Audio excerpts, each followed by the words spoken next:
Mari kita datang pada Tuhan untuk mendengarkan firman Tuhan.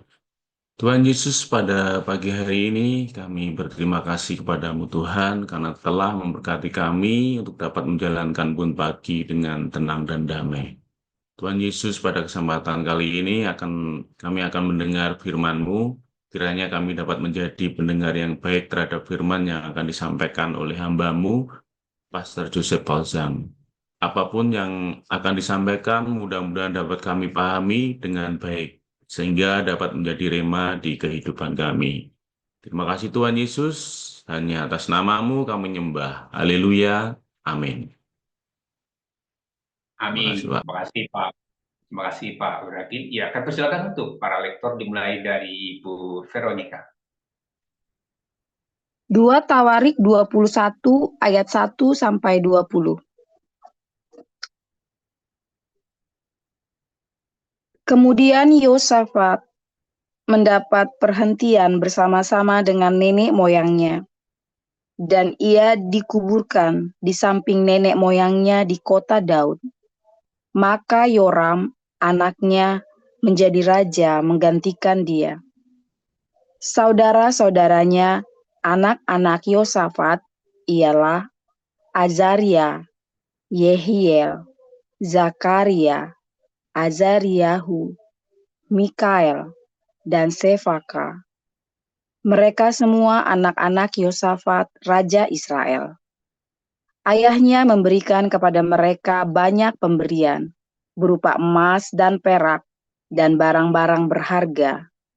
Juga kota-kota berkubu di Yehuda. Tetapi kedudukan raja diberikannya kepada Yoram, karena dialah anak sulungnya. Sesudah Yoram memegang pemerintahan atas kerajaan ayahnya dan merasa dirinya kuat, ia membunuh dengan pedang semua saudaranya dan juga beberapa pembesar Israel. Yoram berumur 32 tahun pada waktu ia menjadi raja, dan 8 tahun lamanya ia memerintah di Yerusalem.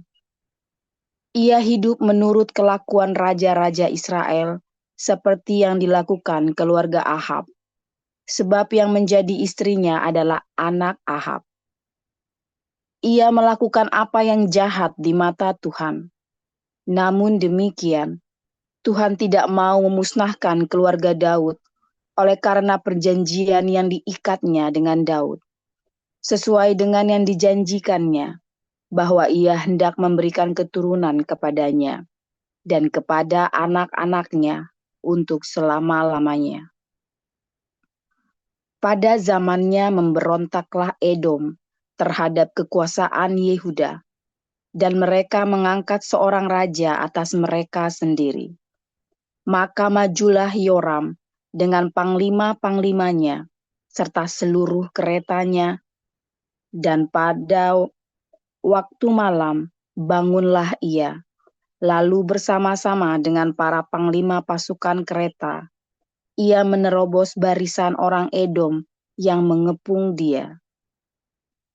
Demikianlah Edom memberontak kekuasaan Yehuda, dan terlepas sampai sekarang ini. Lalu Libna pun memberontak terhadap kekuasaannya pada masa itu juga. Itu disebabkan karena ia telah meninggalkan Tuhan, Allah nenek moyangnya. Lagi pula ia membuat bukit-bukit pengorbanan di gunung-gunung Yehuda. Ia membujuk penduduk Yerusalem untuk berzinah, dan ia menyesatkan Yehuda. Lalu sampailah kepadanya sebuah surat dari Nabi Elia yang berbunyi, "Beginilah firman Tuhan, Allah Daud bapa leluhurmu, karena engkau tidak hidup mengikuti jejak Yosafat ayahmu dan Asa raja Yehuda, melainkan hidup menurut kelakuan raja-raja Israel, dan membujuk Yehuda dan penduduk-penduduk Yerusalem untuk berzinah, sama seperti yang dilakukan keluarga Ahab, dan juga karena engkau telah membunuh saudara-saudaramu, seluruh keluarga ayahmu yang lebih baik daripadamu. Maka Tuhan akan mendatangkan tulah besar atas rakyatmu, anak-anakmu, istri-istrimu, dan atas semua harta milikmu. Dan engkau sendiri akan menderita penyakit yang dahsyat, suatu penyakit usus, hingga selang beberapa waktu ususmu keluar oleh karena penyakit itu. Lalu Tuhan menggerakkan hati orang Filistin dan orang Arab yang tinggal berdekatan dengan Ethiopia untuk melawan Yoram. Maka mereka maju melawan Yehuda, memasukinya, dan mengangkut segala harta milik yang terdapat dalam istana raja sebagai jarahan, juga anak-anak dan istri-istrinya, sehingga tidak ada seorang anak yang tinggal padanya, kecuali Yoahas, anaknya yang bungsu. Sesudah semuanya ini Tuhan menulahinya dengan penyakit usus yang tidak dapat sembuh. Beberapa waktu berselang, kira-kira sesudah lewat 2 tahun, keluarlah ususnya karena penyakitnya itu. Lalu ia mati dengan penderitaan yang hebat. Rakyatnya tidak menyalakan api baginya, seperti yang diperbuat mereka bagi nenek moyangnya. Ia berumur 32 tahun pada waktu itu. Ia menjadi raja, dan 8 tahun lamanya ia memerintah di Yerusalem. Ia meninggal dengan tidak dicintai orang. Ia dikuburkan di kota Daud, tetapi tidak di dalam perkuburan raja-raja. Ya, silakan Pak Direktur.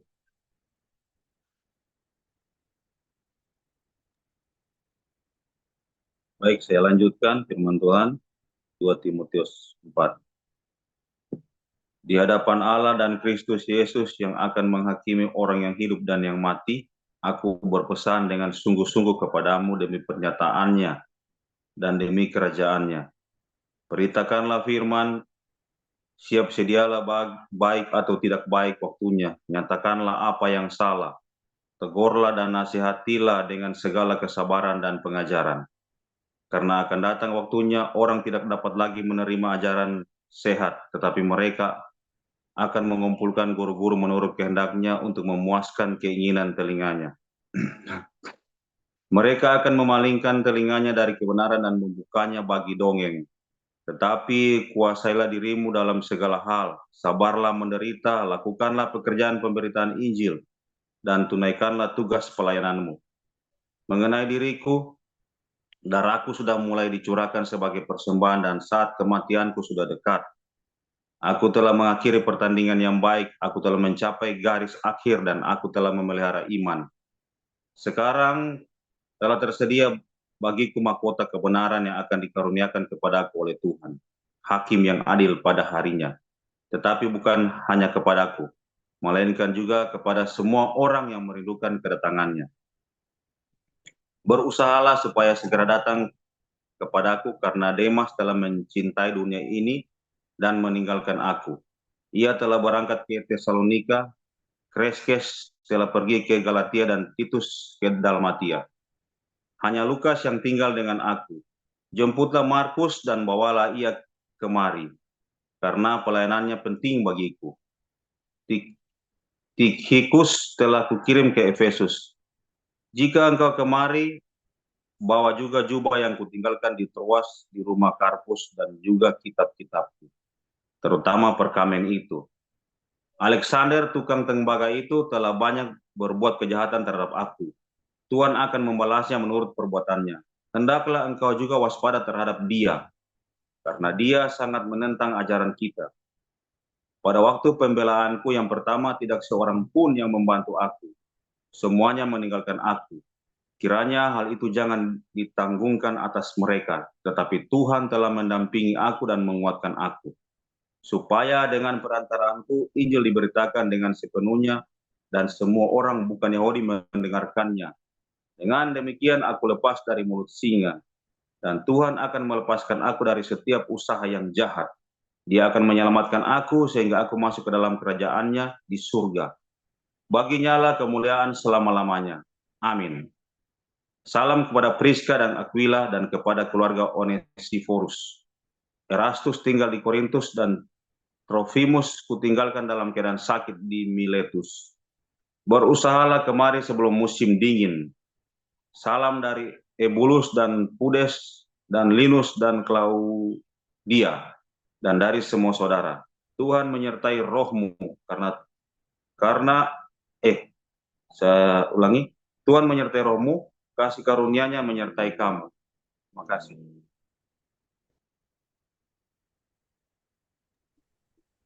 Ya, terima kasih untuk para lektor yang telah membacakan firman Tuhan. Ada Ibu Veronica dan Pak Cecep Utama. Saudara, kini saatnya kita mendengarkan renungan firman Tuhan yang akan dibawakan oleh hambanya Pastor Paul. Tema kita pada kesempatan ini adalah murtad. Mari kita dengarkan langsung apa yang dimaksud dengan murtad menurut perspektif seorang Pastor Paul. Kami persilakan untuk Pastor. Haleluya, firman Tuhan selalu baru setiap hari. Jika kita menanti-nantikan Tuhan dengan penuh cinta dan selalu dengan pengharapan yang baru, jangan putus asa, terus berbuat baik. Jangan berhenti berbuat baik setiap hari, saudara ya. Jangan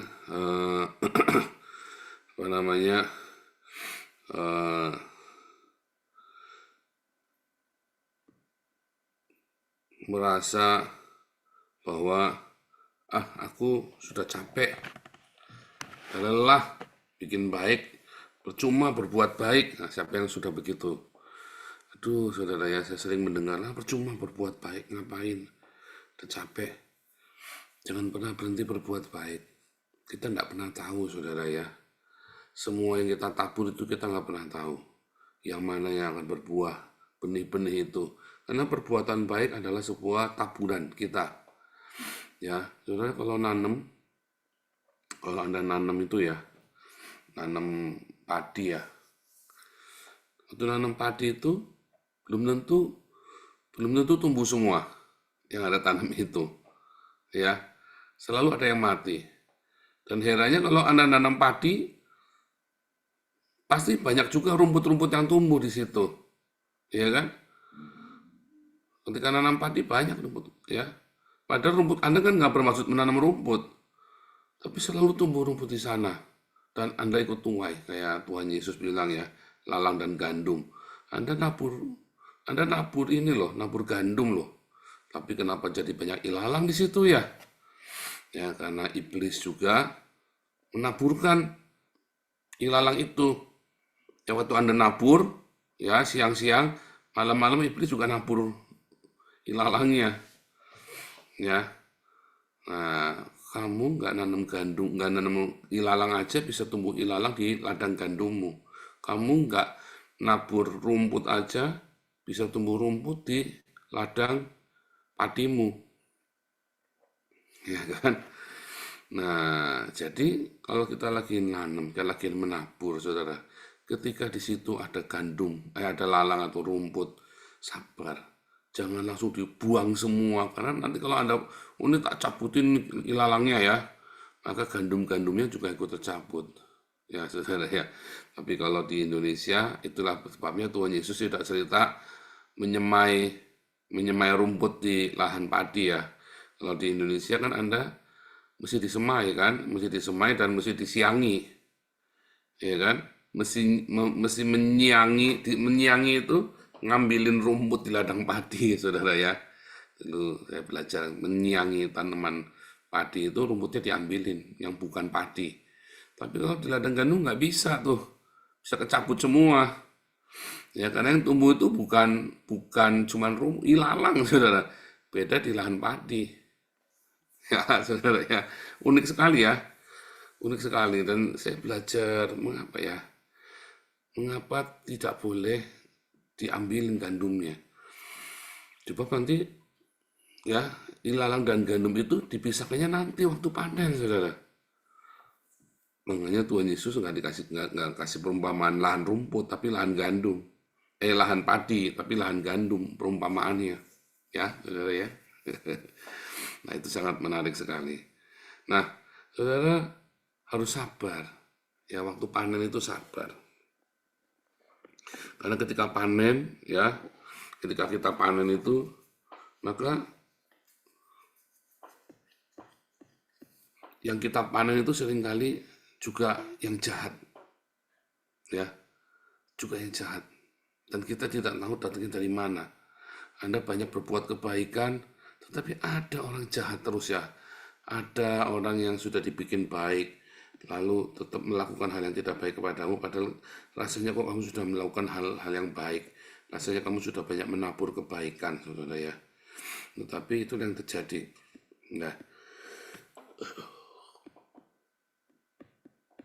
Nah, saudara, benar. Nah, ketika kita tiap hari ya menabur kebaikan, terus tiba-tiba Anda, aku nggak mau lagi berbuat baik, capek. Ya, aku mau sekarang menyenangkan hatiku sendiri. Ya, itu yang namanya murtad, saudara. Ketika Anda capek berbuat baik, itu namanya murtad. Kamu pikir murtad itu pindah agama?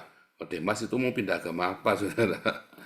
Ya, Demas itu pindah agama apa enggak? Dia meninggalkan Rasul Paulus. Dia capek berbuat baik. Dia lebih mencintai dunia ini. Ya kan? Siapa di sini yang sudah capek untuk disakiti? Siapa di sini capek tersinggung? Siapa di sini yang capek ya digesek tiap hari? Ya, persinggungan orang tiap hari masih sabar. Siapa yang sini sudah capek untuk tidak marah-marah, tidak dendam? Siapa di sini yang sudah capek untuk mengasihi? Ya. Nah, berarti kamu sudah murtad. Sebetulnya batasan murtad itu di situ, saudara, bukan Anda pindah agama. Apalagi pindah agama udah jelas, saudara ya. Tapi kalau pindah agama tetap mengasihi, nggak mungkin. Kamu lihat Tuhan di Kristen itu ya. Nah, kamu lihat dulu ya, Agustan waktu ngancam-ngancam saya. Kemudian lihat siapa lagi itu.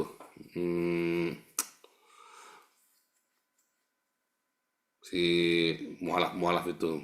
Orang-orang jadi mualaf kan jadi kejam-kejam semua itu, saudara. Kamu lihat pindah agama apa jadi baik kan? Enggak. Ya kan, mau Ginta ya, bunuh Yudi Mulyana.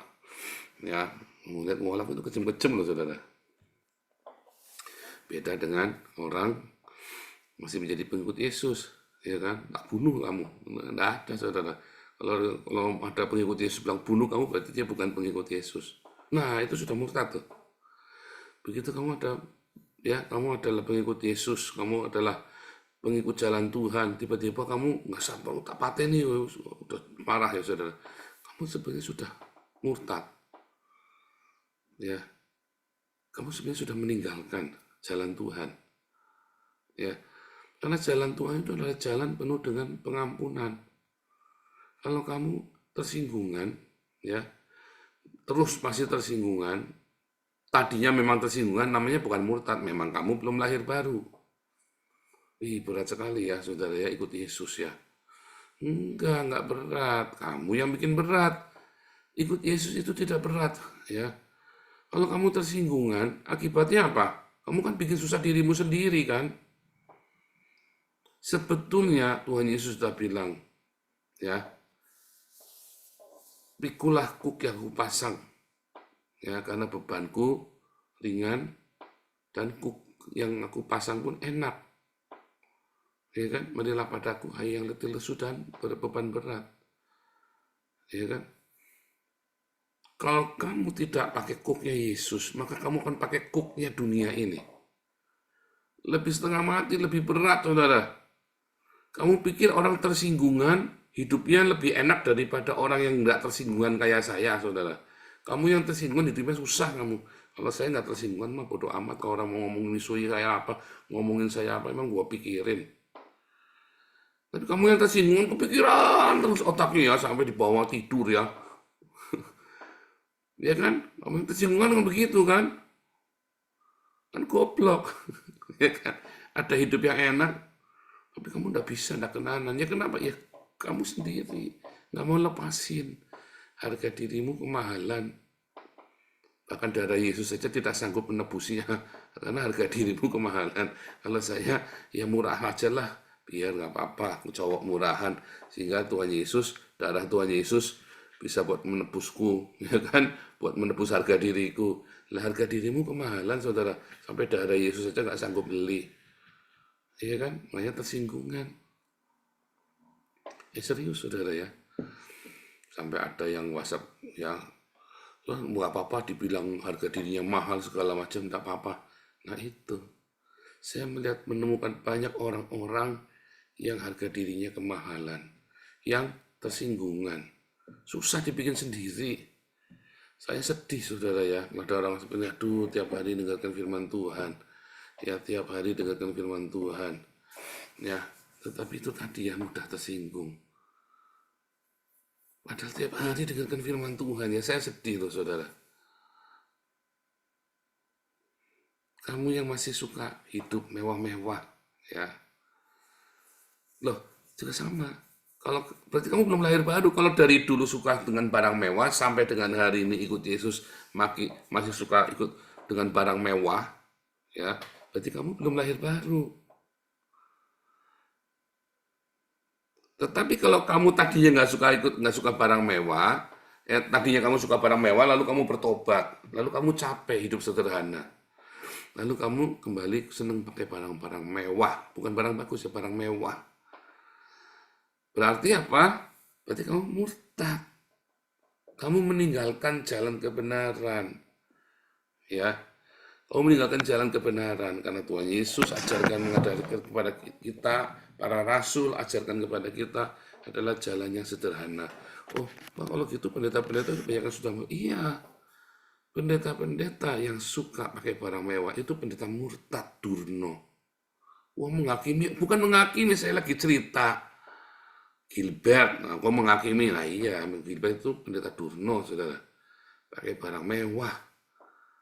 Nggak mikirin bahwa barang mewah yang dia pakai itu akan bisa memberi makan banyak orang. Nah, itu beneran.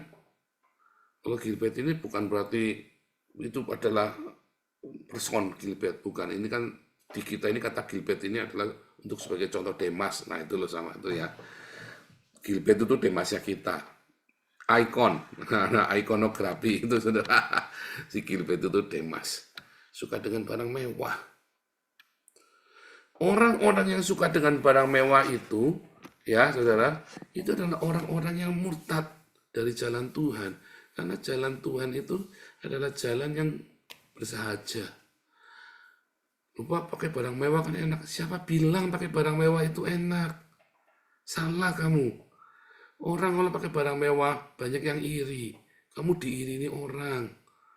Ya adikmu sendiri iri, keluargamu iri, jemaatmu iri, diomongin orang terus, enak nggak saudara? Gilbert itu sampai kalau pakai jam tangannya sampai ditutupi begitu ya. Soalnya dia kalau ya begitu ada wartawan dia langsung tutupi jamnya ya. Nggak enak kan? Nggak enak aja kalau kamu hidup begitu, enak nggak saudara? Kalau saya mau pakai jam apa segala macam, jam saya murah cuma 100 euro saudara ya. Huawei itu sama Pak Enardo sama tuh jamnya saya tuh. Ya, Pak Enardo yang seri barunya tapi sama, bukan lebih tinggi tapi seri baru. Ini kayaknya punya Pak Paul ini. Ya. Sama ya saudara ya, jamnya murah, bagus kan, udah bagus, nggak perlu ngapain pakai jam tangan yang harga sampai ratusan juta sampai miliaran. Enak hidupnya, nggak perlu dipamer-pamer, nggak perlu ditutupin juga, nggak perlu dipamer-pamerin juga kan. Orang yang hidupnya mewah-mewah itu nggak enak saudara. Kenapa? Temenmu hanya orang-orang itu saja yang pakai sama-sama barang mewah. Tapi kalau orang hidupnya sederhana, ya kan kamu ketemu dengan orang yang sederhana, enak. Ya kan? Kamu ketemu dengan orang-orang yang bersahaja. Ya, oh Pak, nanti orang jadi menghina saya, Pak. Loh kan tadi di awal, kamu kalau dihina masuk kiri keluar kanan bodoh amat. Jangan malah kepikiran. Kalau kamu dihina merasa terhina, berarti kamu juga belum ikut jalan Tuhan. Atau jangan-jangan kamu sudah murtad. Karena kamu diberkati, tadinya kamu nggak tersinggungan, begitu kamu diberkati, terus kamu jadi tersinggungan. Ya kan, biasanya OKB itu tersinggungan ya. Tadinya kalau dihina nggak apa-apa, begitu OKB kamu ada satpam sedikit ngomong nggak enak aja kamu langsung, kamu belum tahu siapa saya. Nah, itu dia saudara. Kalau kamu masih suka mendendam, nggak enak hidupnya. Jadi kalau kamu hidup menurut jalan Tuhan, ya kalau kamu mengenakan kuk yang Tuhan Yesus kenakan kepadamu, itu enak hidupmu. Bebanmu pun terasa ringan. Ya, kalau kamu nggak ada beban juga salah, ada beban. Tetapi beban itu ringan dibanding dengan bebanmu yang sekarang. Berat, ya. Kenapa bebanmu berat? Karena bebanmu penuh dengan apa? Tadi, dendam. Aduh, rasanya dendam ya, kesumat ya. Hidup nggak enak, miring sini nggak enak, tidurnya miring sana nggak enak, mimpi kalau malam bangun nggak enak saudara, karena hidupmu penuh dengan dendam. Ya, siapa di sini yang kalau malam suka kebebanan bandem panas tiba-tiba ya? Aduh, ibu-ibu ya, yang kalau habis diomongin sama tetangganya terus panas nggak bisa tidur, badannya panas semua. Siapa di sini? Kamu masih tersinggungan. Nah, jangan-jangan kamu belum lahir baru. Datanglah pada Yesus supaya bebanmu ringan. Pikulah kuk yang dipasang oleh Tuhan Yesus pada kita. Ya kan? Apa kuknya itu? Hukum kan? Kuk itu kan hukum kan? Kalau melihat ke 115, kuk itu adalah hukum. Ya, kuk itu adalah hukum. Lalu bagaimana supaya Anda jangan punya hukumnya dunia ini. Hukumnya dunia ini membuat hidupmu nggak enak. Ya, benar salah. Tetapi kalau kamu ikut kuknya Yesus, yaitu cinta, itu nggak cerita benar salah, cerita aksi dan konsekuensi. Kamu tidak akan dihakimi benar salah. Loh, tadi Pak Paul bilang si Gilbert itu murtad. Pendeta Durno, itu bukan masalah benar salah. Itu adalah aksi dan konsekuensi dari hidupnya dia. Memilih untuk hidup mewah, memilih untuk jalan yang bermewah-mewah, bergaya hidup mewah. Ya. Dan beberapa orang yang mudah tersinggungan, yang ngamukan, yang suka dendam sama orang. Nah, itu mereka memilih jalan hidup yang lebih susah. Padahal ada jalan yang gampang. Ya, padahal ada jalan yang gampang. Kamu belajar, sederhanakan pikiranmu. Ya, sederhanakan cara berpikirmu. Belajar selalu mengampuni. Belajar untuk nggak tersinggungan. Sebetulnya nggak tersinggungan itu bukan belajar, saudara. Itu keputusan, aksi reaksi. Saya tidak berkata bahwa tersinggungan adalah dosa, bukan. Kan tadi, kamu milih tersinggungan. Kamu milih bukan jalannya Tuhan. Ya hidupmu jadi susah. Susah dibikin sendiri tersinggungan. Nggak bisa tidur, kanan kiri segala macam, panas hati, pengen dendam. Ya kan, kamu suka berfoya-foya, orang iri sama kamu, jadi ngomongnya nggak enak, kamu jadi gelisah lagi. Aduh saudara, Tuhan sudah kasih cara yang baik. Bagaimana kamu bisa penuh dengan cinta, kamu punya kesabaran, kelemah lembutan, kamu punya sukacita di hidupmu. Bagaimana supaya kamu bisa punya damai sejahtera? Dikasih tahu caranya. Kamu hidup sederhana, bersahaja, banyak bersedekah, menjaga hidup di dalam kekudusan. Itu semua kan teori-teori retorika dalam hidupmu. Ya kan? Teori retorika saja. Padahal kalau kamu jalanin benar-benar, hidupmu enak, hidupmu sejahtera.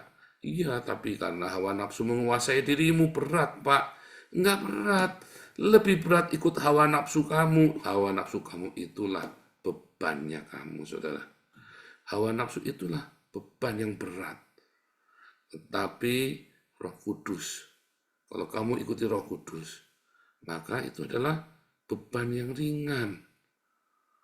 Kamu ikutin apa yang Roh Kudus perintahkan. Yang jadi rema, makanya kamu harus punya rema. Nah, itulah saudara, yang namanya hidup ikut jalan Tuhan. Kalau kamu punya rema tiap hari, maka rema itu akan menuntunmu. Kamu harus selalu dengarkan firman Tuhan, lakukan, dengar firman Tuhan, lakukan aja langsung. Tapi kan kamu bantah-bantahan dulu di hatimu. Ya kan, oh gini gimana, oh kenakan begini, oh begini kenakan dia dong, oh gini. Nah, disitulah bantah-bantahan, itulah yang membuat kamu nggak bisa rema. Kamu dengar firman Tuhan, ampuni, hidup sederhana, banyak bersedekah, kan nggak perlu dipikirkan.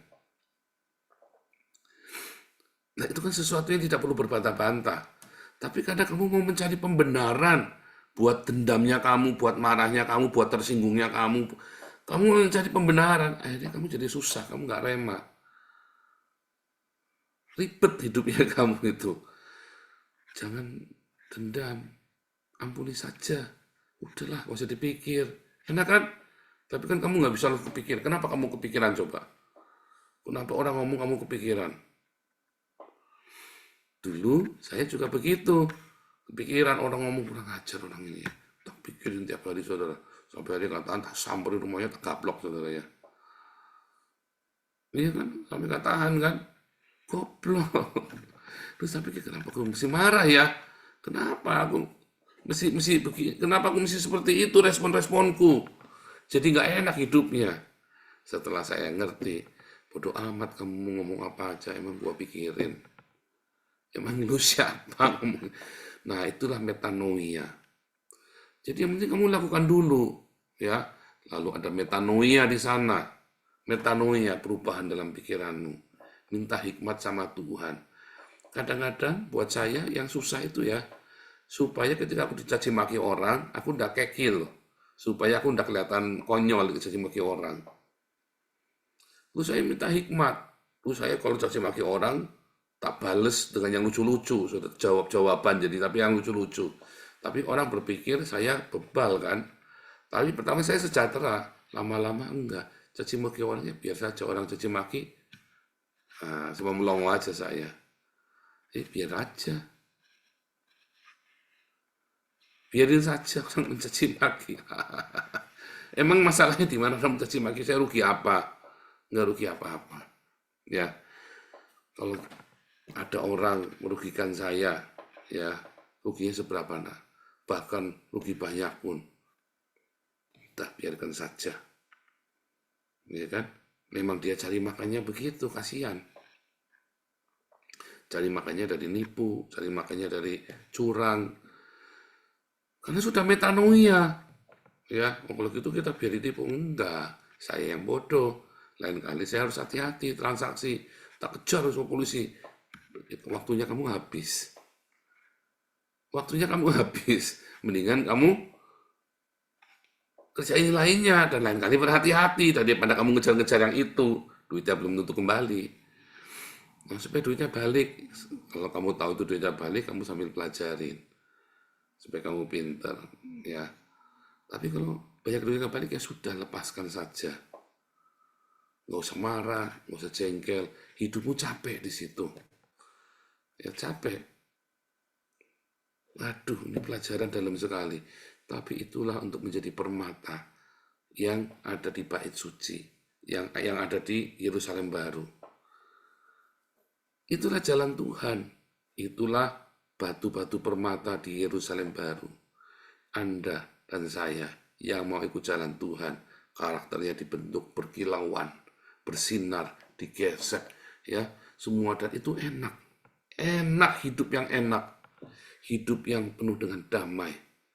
Rezekinya banyak, makan tidur enak, keluarga bahagia, ya hidup di dalam kekudusan, semua baik semuanya nanti.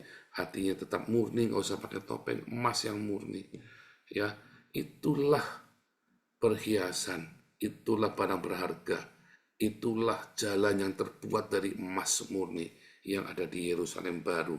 Anda dan saya yang mau ikut jalan Tuhan. Kalau kamu tidak mau ikuti jalan ini, namanya kamu murtad. Bukan kamu pindah agama, jadi Islam, jadi Buddha, itu bukan, saudara. Itu namanya murtad, itu murtad. Kamu meninggalkan jalan, kamu meninggalkan terang itu. Bukan kamu pindah agama. Kamu sudah meninggalkan jalan Tuhan saja, itu sudah murtad namanya. Ya, oke. Hari ini belajar. Pikulah kuk yang dipasang sama Tuhan Yesus. Karena kuk yang dipasang Tuhan Yesus enak. Bebannya pun ringan, bukan hawa nafsu, tetapi beban dari Roh Kudus. Kuknya pun bukan kuk perbudakan dari hukum boleh nggak boleh, hitam putih, benar salah, tapi adalah sebuah kuk tentang cinta. Karena yang namanya dosa bukan karena kamu melanggar ini melanggar itu. Yang namanya dosa adalah ketika kamu tidak punya cinta dalam hidupmu, itu dosa. Tuhan Yesus memberkati.